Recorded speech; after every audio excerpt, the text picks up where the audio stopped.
so in love with you. Welcome back to Real Estate Mindset. Today's video is gonna be absolutely bonkers. Now the data is in, and the massive skyrocketing interest rates actually compare to the skyrocketing interest rate surges that were going on in the 80s. So just to put things in perspective on what the Federal Reserve is doing as far as quantitative tightening, you guys, it's been over about 30 years since we've been anything close to this situation, and that doesn't count the additional quantitative tightening that the Federal Reserve is doing, which they weren't doing in the 80s. So what we're going to do today is really look at how much the interest rates have really surged, how that looks historically, and I'm also going to bring on my buddy Julian Lopez. He's going to give us boots on the ground intel so that we understand what's going on in the housing market from a real-time live aspect. Now, we're going to jump into a Redfin article today and dig into that as well. That's titled, "Homebuyers are grappling with the most volatile mortgage rates in over 3 decades." So it's fair to say that interest rates are absolutely skyrocketing right now. But remember, I'm not your financial advisor. I'm not your realtor. I'm not your loan officer. Even if I want to be yours, there's a process for that. This is my personal YouTube channel, guys. So for my efforts, please like this video, subscribe if you haven't, shoot me a comment below. Let me know what value you're getting from my videos, and let me know how you're doing, how you're holding up. Let's get started in this article right now. A house hunter looking for a $500,000 home saw their potential total mortgage payment fall by $64,000 from July to August. And that's through the whole term of the loan, guys. So that's over a 30-year period of time. And then jump by $118,000 from August to September. Talk about a total whiplash. Seesawing mortgage rates, which have swung from nearly 6% to below 5% to above 6% in the last 3 months, are causing headaches for homebuyers. The typical house hunter who started searching in July and closed the deal on their new home in September saw their potential mortgage payment rate fluctuate by roughly half of a percentage point every 4 weeks. That's the most volatile 3-month period since 1987, when mortgage rates swung wildly after surging to a record high of nearly 19% earlier in the decade, while the Fed worked to quell severe inflation.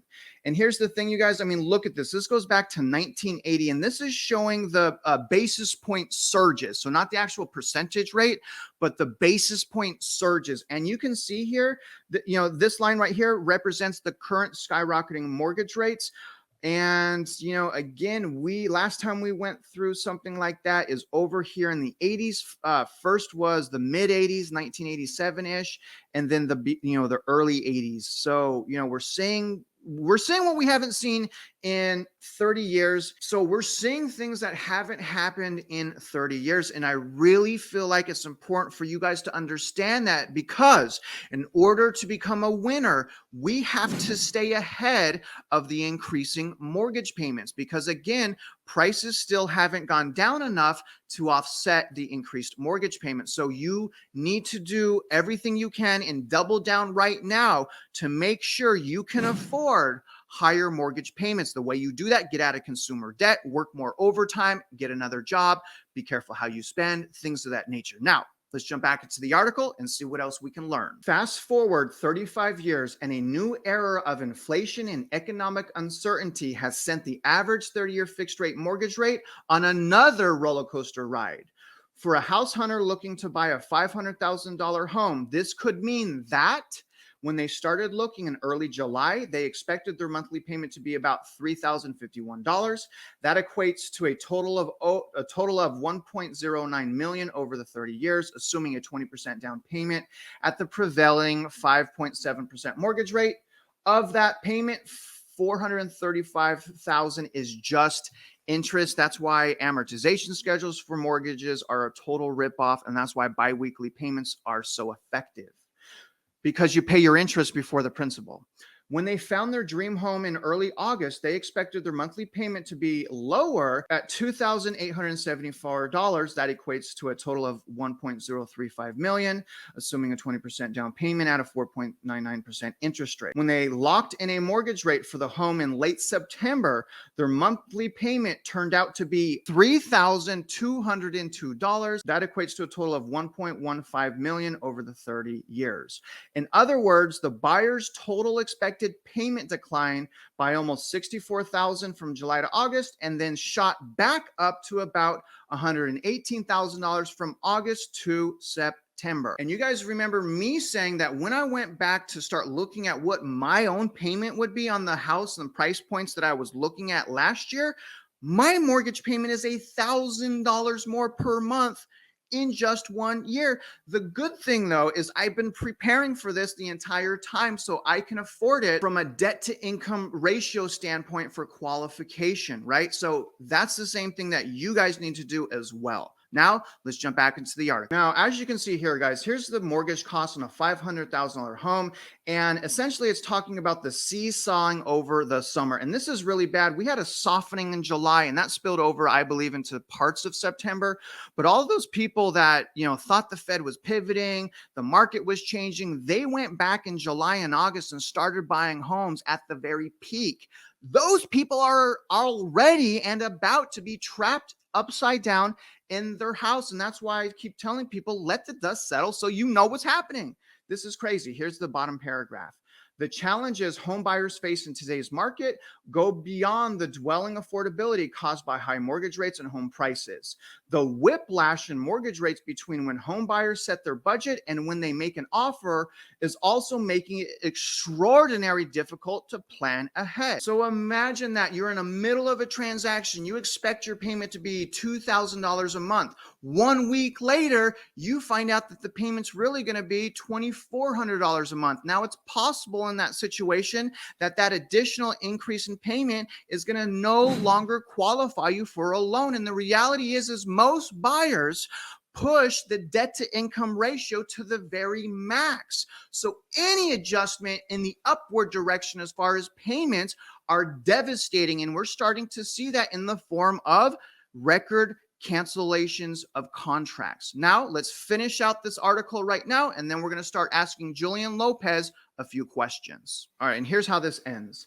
Mortgage rates are seesawing because the Federal Reserve has been rising interest rates as it works to tamp down sky-high inflation. The Fed last week increased interest rates by 0.75 percentage point to a range of 3% to 3.25%. It's the third big hike in a row and predicted they'll reach 4.4% by the end of the year.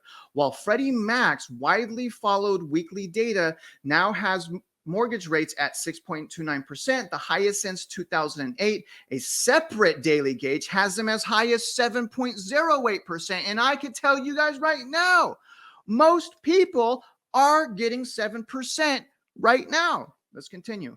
The volatility in mortgage rates will likely continue in the near term as Fed seeks to combat inflation, but mortgage rates should fall in the next 12 to 18 months.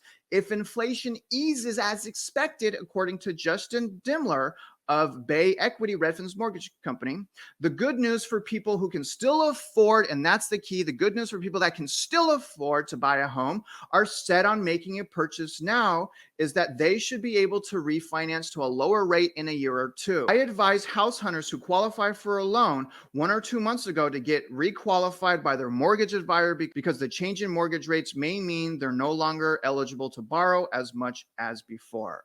While refinancing may become an option for home buyers in the coming months, buyers today should be aware that refinancing can come with significant cost. But not only does refinancing cost a lot of money, you can't refinance if you're upside down in equity. It's called LTV, loan to value, which is a primary qualifying factor for refinancing and purchasing. That's why we need down payments. Now, regardless though, so say I purchase a home and my rate's 8%. Now, I will plan on refinancing once the opportunity presents itself, but I'm going to purchase the home as if I can't refinance from an affordability standpoint, meaning that I will be able to afford whatever payment I decide to take. And if refinancing comes available, which it should when they pivot, I will refinance at that time. Now, let's talk to my good friend, Julian Lopez, who's an active realtor in the Houston market to get some additional boots on the ground perspective. Julian Lopez, my friend, how are you, sir? I'm well. How are you doing today, Travis? Thanks for having me on, brother. I'm good, man, and I really appreciate your time. First question I have for you, man, let's just jump right in it. Now, answer this question for your own personal business or the business of your peers. Have you guys seen, more than normal canceled contracts? Absolutely. My peers and I definitely have. I would say we've seen it both in resale and in new construction. I would say generally a little bit more in new construction because those homes sometimes they bust out. They get buyers and bust out 2, 3, 4, 5 times before they actually get sold. So we've definitely seen a lot more of that. Whenever I'm touring these new home communities with clients or customers, I typically try and ask, especially if it's a neighborhood I haven't been to before, I try and pick the brain of that new home sales agent and kind of see, hey, how's it been? Has this one, has it been on and off the market? Have you had a whole lot of bust out contracts? To be able to, give me a little insight on how that neighborhood is acting with the changing marketplace.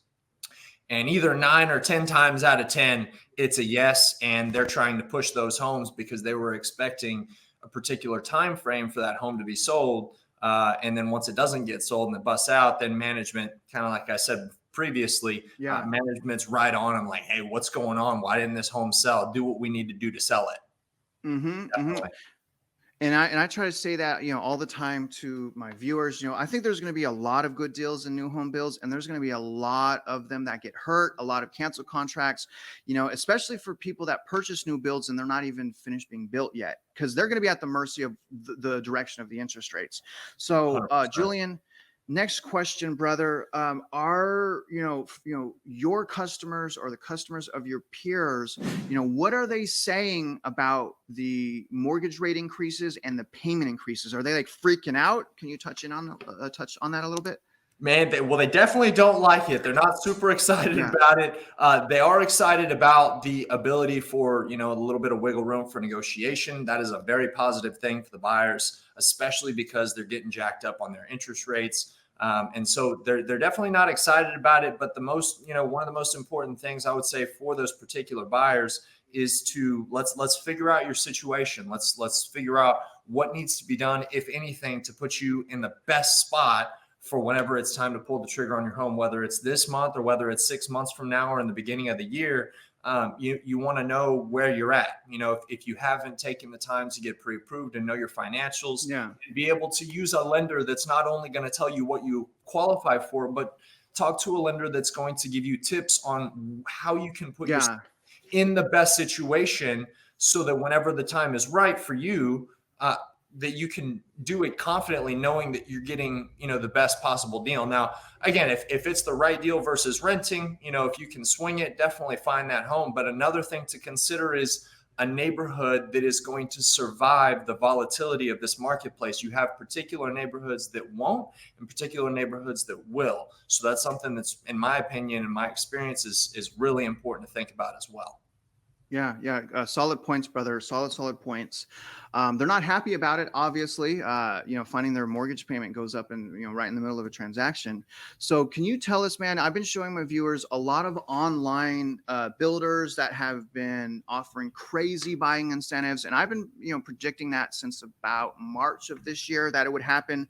Q3, actually, we're right there. So everything is kind of coming to fruition. As it's not hard for me to kind of expect what to happen. Now, can you tell us, Julian, are you noticing that a lot of these builders for new construction are offering incentives as far as buying rate down?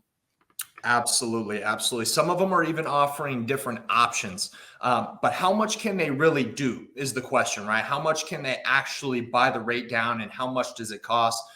Those are important things as well. We've seen anywhere, if it's straight up closing costs, to be able to put towards the rate buy down, we've seen anywhere from $10,000, sometimes $7,500. It really depends on the price point. But anywhere $7,500 to $20,000 to either use as closing costs or to buy the rate down. Some of the builders also are pushing the interest rate buy down as their marketing material. They're saying, and I've seen actually 4.125 that a builder was advertising that they could buy the rate down to 4.125 all the way up to 5.875. So it's kind of a mix in there. So it really depends case by case. And then they're also covering the owner's title policy. And then to tie in with that, you could also, a lot of them will accept offers. That's something that you get with your realtor and you put together and you present to them as a sales agent. Some of them won't even give you the time of day. It really ties into